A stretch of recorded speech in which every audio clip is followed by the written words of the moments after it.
당신은 오늘도 속마음을 삼키셨는가? 아들이 전화를 받지 않았는데도 아무렇지 않은 척했고, 며느리가 차갑게 대답했는데도 웃으며 전화를 끊었는가? 그런데 혹시 알고 계신가?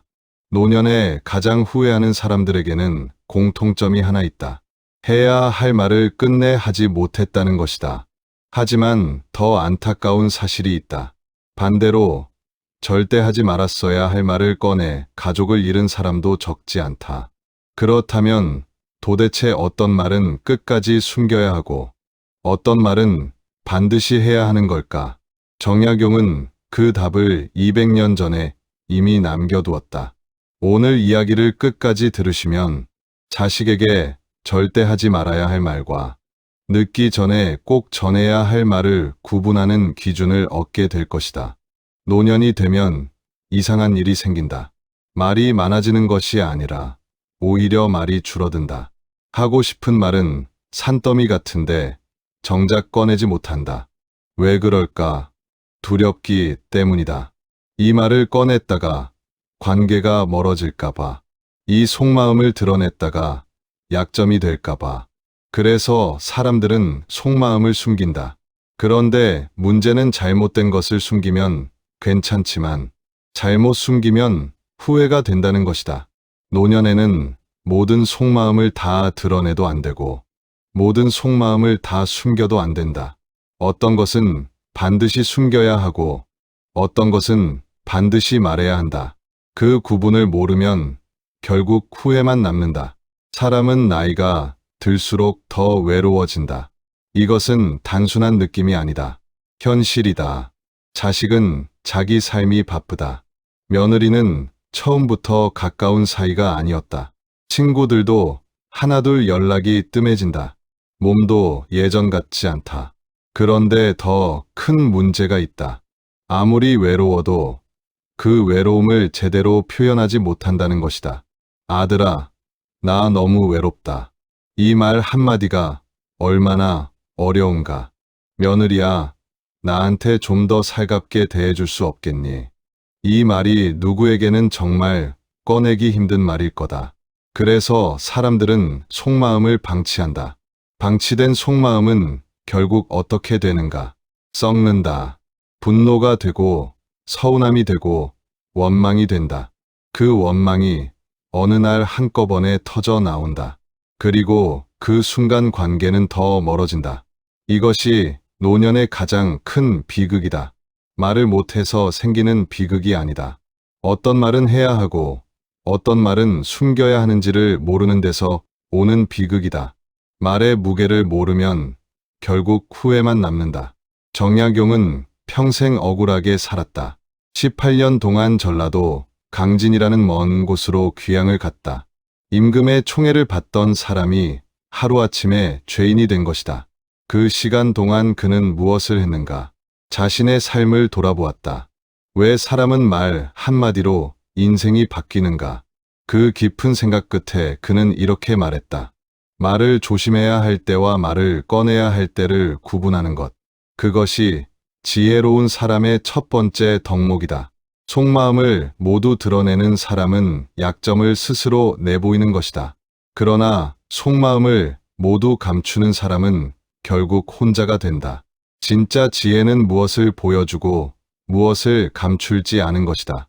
이 말이 오늘 이 시대에도 그대로 맞는다. 노년에 가장 많은 후회를 남기는 이유는 돈도 아니고 건강도 아니다. 말이다. 해야 할 말을 못했거나 하지 말아야 할 말을 해버린 것이다. 그 후회 없으신가? 72세 김모 씨는 평생 사업을 했다. 돈도 벌었고 아들도 잘 키웠다고 생각했다. 은퇴하고 나서 아들, 가족과 함께 살게 됐다. 처음에는 좋았다. 손주들이 뛰어다니는 소리가 집 안에 가득했다. 밥상도 함께 차렸다. 그런데 몇 달이 지나자 뭔가 달라졌다. 며느리가 김 씨를 피하는 느낌이 들었다. 아들은 퇴근하면 자기 방으로 들어갔다.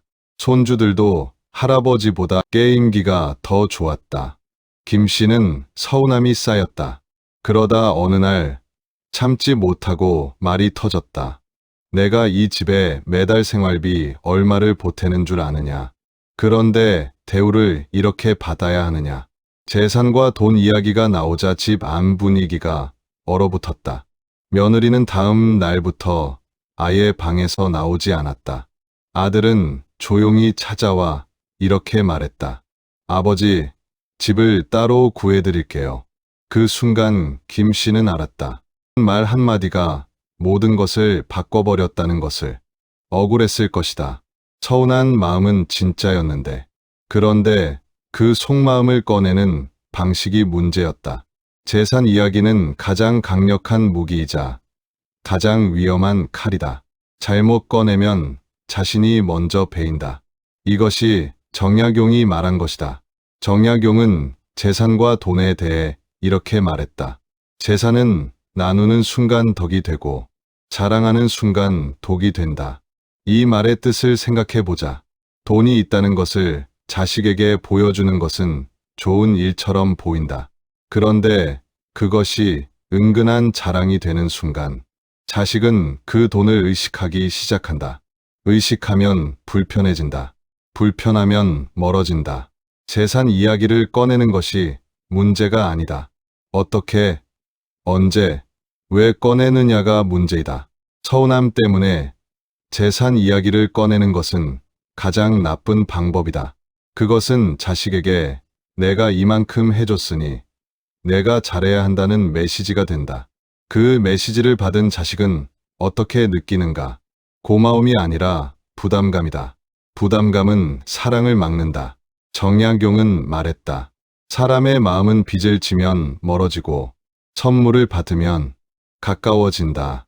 같은 돈이라도 어떻게 주느냐에 따라 결과가 다르다. 노년의 재산 이야기는 자식과의 관계에서 가장 조심해야 할 속마음이다. 그러나 그것이 전부가 아니다. 숨겨야 할 속마음은 또 있다. 75세 박모 씨는 평생 남편과 살았다. 좋을 때도 있었고 힘들 때도 있었다. 그런데 나이가 드니 예전에 쌓인 것들이 자꾸 떠올랐다. 남편이 바람을 피웠던 일, 사업 실패로 가족을 힘들게 했던 일, 자식 교육을 혼자 감당했던 일. 박 씨는 친한 친구에게 이 이야기를 털어놓았다. 처음에는 위로받았다. 그런데 시간이 지나자 이상한 일이 생겼다. 그 친구가 다른 사람들한테 그 이야기를 했다. 어느 날 복지관에서 아는 사람이 박 씨를 보며 이렇게 말했다. 남편이 많이 힘들게 했다면서요. 박 씨는 그 자리에서 얼어붙었다. 자기 속마음이 소문이 되어 돌아온 것이다. 많이 수치스러우셨을 것이다. 억울하셨을 것이다. 그런데 이것은 친구의 잘못이 아니다. 사람이란 원래들은 이야기를 전하기 마련이다. 특히 자극적인 이야기는 더 빠르게 퍼진다. 남편의 약점은 곧 자신의 약점이 된다. 가족의 상처는 공개되는 순간 더 깊어진다. 이것이 노년에 반드시 숨겨야 할 두 번째 속마음이다. 가족의 약점, 자식의 약점도 마찬가지다. 우리 아들이 사업 실패했어. 우리 딸이 이혼했어. 이런 말은 하고 나면 후회가 된다. 가족의 약점을 밖으로 꺼내는 순간 그 약점은 내 약점이 된다. 정약용은 약점에 대해 이렇게 말했다. 남의 약점을 말하는 사람은 자신의 약점을 드러내는 것이다. 가족의 아픔을 밖에서 이야기하는 사람은 가족을 지키는 것이 아니라 무너뜨리는 것이다. 이 말이 왜 맞는가? 사람은 누군가의 힘든 이야기를 들으면 처음에는 위로한다. 그런데 시간이 지나면 그 사람을 다르게 본다. 저 집은 문제가 있는 집이네. 그 시선이 쌓이면 무시가 된다. 노년에 가장 필요한 것이 무엇인가? 인정이다. 사람들에게 인정받고 싶은 마음. 그것은 자연스러운 것이다. 그런데 가족의 약점을 밖에서 말하는 순간 인정은 멀어진다. 정약용은 또 말했다. 지혜로운 사람은 가족의 부끄러운 일을 가슴에 묻는다. 그 무게가 무겁더라도 혼자 안고 간다. 그것이 진짜 어른이다. 당신은 혹시 가족의 이야기를 밖에서 너무 많이 하지 않았는가. 그것이 후회가 됐다면 이제 알아야 한다. 그 속마음은 밖으로 꺼내면 안 된다. 하지만 그 무게를 혼자 감당하기 힘들다면 어떻게 해야 하는가? 그것은 나중에 실천 방법에서 이야기하겠다. 68세 이모 씨는 평생 자식을 위해 살았다. 아들 둘을 키웠고 대학도 보냈다. 결혼도 시켰다. 그런데 어느 날 문득 이런 생각이 들었다. 나는 내 인생을 산 게 아니라 자식 인생을 살아준 것 아닌가. 그 생각이 들자 억울해졌다. 그리고 그 억울함이 말로 나왔다. 아들이 전화할 때마다 이런 말이 나왔다. 엄마가 너 위해 얼마나 희생했는 줄 아니? 내가 지금 이렇게 사는 게 다 누구 덕분인 줄 아니? 처음에 아들은 죄송해요라고 했다. 두 번째는 조용히 넘어갔다. 세 번째부터는 전화를 자주 하지 않았다. 이 씨는 왜 아들이 연락을 줄이는지 몰랐다. 나는 사실을 말한 것뿐인데. 맞다. 사실이다. 그런데 사실이라도 말이 무기가 되면 상대는 피한다. 희생을 강조하는 말은 자식에게 어떻게 들리는가? 너는 빚을 진 사람이다. 빚진 사람 옆에 있고 싶은 사람은 없다. 이것이 노년에 반드시 숨겨야 할 세 번째 속마음이다. 희생에 대한 인정 요구. 외로우셨을 것이다. 그 마음이 이해된다. 평생 헌신했는데 아무도 알아주지 않는 것 같은 그 기분. 그런데 그 마음을 말로 꺼내는 방식이 잘못됐다. 지금부터 노년에 반드시 숨겨야 할 속마음 딱 5가지를 이야기한다. 정약용의 말과 함께 하나씩 살펴보자. 첫 번째, 재산과 돈 이야기다. 재산 이야기는 꺼내는 순간 관계가 바뀐다. 나한테 재산이 이만큼 있다. 내가 매달 이렇게 보태고 있다. 이런 말들이 왜 위험한가? 재산 이야기를 들은 자식은 자연스럽게 계산을 시작한다. 의도한 것이 아니어도 그렇게 된다. 사람이 원래 그렇다. 계산이 시작되면 순수한 사랑이 사라진다. 정약용은 말했다. 재물은 묻어두어야 빛난다. 드러내면 탐하는 마음을 부른다. 당신의 재산은 자식에게 말하지 마라. 재산이 많다는 것도 재산이 없다는 것도 마찬가지다. 재산이 많다고 말하면 자식이 의지한다. 재산이 없다고 말하면 자식이 걱정하다가 결국 짐으로 느낀다. 둘 다 관계를 복잡하게 만든다. 재산 이야기는 꼭 필요한 순간, 꼭 필요한 사람과만 하는 것이다. 그 외에는 숨겨야 한다. 두 번째, 가족의 약점. 아들의 문제, 며느리의 단점, 손주의 부족한 점. 이것을 밖에서 말하는 것은 결국 자신을 약하게 만드는 것이다. 당신도 이런 경험이 있지 않으신가? 복지관이나 친목 모임에서 누군가의 가족 이야기를 듣고 나서 그 사람을 달리 보게 된 적이 바로 그렇게 보이는 것이다. 가족의 약점은 가슴에 품어라. 그것이 무겁더라도 혼자 안고 가는 것이 어른이다. 정약용은 이렇게 말했다. 자기 집 지붕을 스스로 뚫는 사람은 없다. 그런데 자기 가족의 약점을 밖에 말하는 것은 지붕을 뚫는 것과 같다. 후회하고 싶지 않다면 가족의 이야기는 담아두어야 한다. 세 번째, 희생에 대한 인정 요구. 평생 자식을 위해 살았다. 그 사실은 진짜다. 그런데 그 사실을 자식에게 말로 확인받으려 하는 순간 관계가 어긋난다. 내가 너를 위해 얼마나 고생했는지 아느냐. 이 말은 위로를 받고 싶어서 하는 말이다. 그런데 자식이 느끼는 것은 위로가 아니라 부담이다. 당신의 희생을 인정해주는 사람은 자식이 아닐 수도 있다. 때로는 비슷한 시대를 살아온 친구가 더 잘 안다. 때로는 그냥 자신이 스스로 인정해야 한다. 나는 잘 살아왔다. 이 말을 자식에게서 듣는 것이 아니라 스스로 하는 것. 그것이 노년의 진짜 자유다. 정약용은 귀양 18년 동안 아무도 자신을 인정해주지 않았다. 그래도 그는 책을 썼다. 학문을 닦았다. 스스로 자신의 삶에 의미를 부여했다. 그것이 그를 역사에 남긴 사람으로 만들었다. 네 번째, 건강 걱정을 과하게 드러내는 것. 아프면 말해야 한다. 그것은 맞다. 그런데 매일, 매번 만나는 사람마다 건강 이야기를 하는 것은 다른 문제다. 나 요즘 여기가 아파서, 나 죽을 날이 얼마 안 남은 것 같아. 이런 말을 자꾸 들으면 자식도, 친구도 부담스러워진다. 처음에는 걱정하지만 반복되면 피하게 된다. 건강 걱정을 솔직하게 꺼내야 할 때가 있다. 의사한테, 꼭 믿을 수 있는 가족한테. 그러나 그것을 매일 모든 사람에게 드러내는 것은 스스로를 방치하는 것이다. 방치하면 후회가 남는다. 건강한 삶을 살기 위해 건강을 관리하는 것은 필요하다. 그러나 건강 걱정을 속마음에만 간직하고 겉으로는 단단하게 보이는 것. 그것이 노년의 품격이다. 정약용은 귀양살이 중에도 몸이 아팠다. 그러나 그는 제자들에게 늘 밝은 모습을 보였다. 스승이 무너지면 배움도 무너진다는 것을 알았기 때문이다. 다섯 번째, 외로움과 쓸쓸함을 직접 드러내는 것. 이것이 가장 중요하다. 노년의 가장 깊은 속마음은 외로움이다. 아무도 찾아오지 않는 그 긴 오후, 전화벨이 울리지 않는 저녁, 밥을 혼자 먹는 아침. 그 외로움을 자식에게 직접 말하면 어떻게 되는가?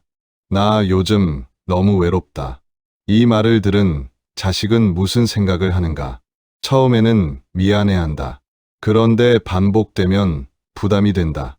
부담이 되면 전화하기가 더 싫어진다. 외로움을 직접 드러내는 것이 왜 역효과가 나는가? 사람은 기쁜 사람 곁으로 간다. 힘든 사람 곁은 가기 어렵다. 이것은 냉정한 현실이다. 그러면 외로움을 어떻게 해야 하는가?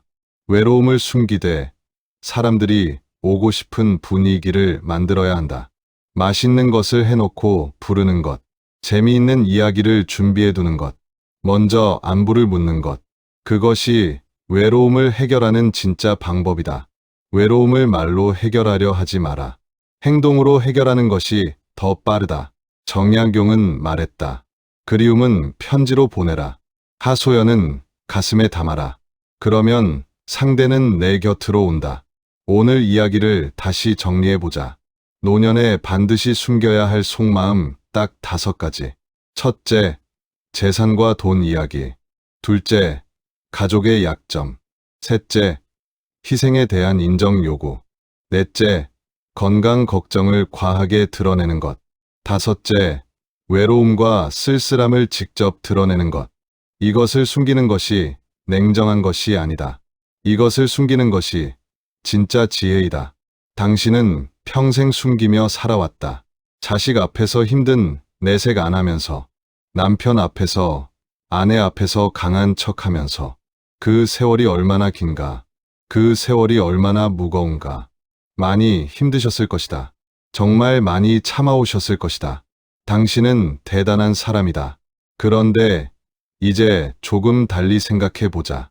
숨기는 것은 포기가 아니다. 숨기는 것은 지키는 것이다.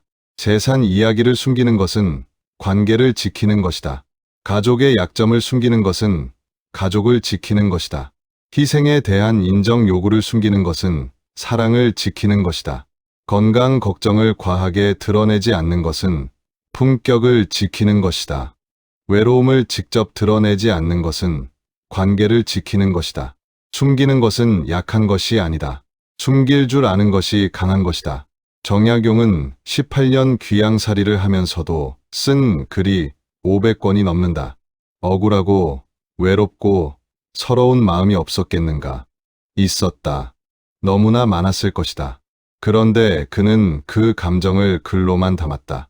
제자들 앞에서는 무너지지 않았다. 가족에게는 위로의 편지를 보냈다. 그래서 그는 위대한 사람이 된 것이 아니다. 그래서 그는 끝까지 사람 곁에 있을 수 있었다. 당신도 마찬가지다. 숨겨야 할 것을 숨기고 드러내야 할 것을 드러내는 그 지혜. 그것이 노년을 아름답게 만드는 힘이다. 말의 무게를 아는 사람이 마지막에 이긴다.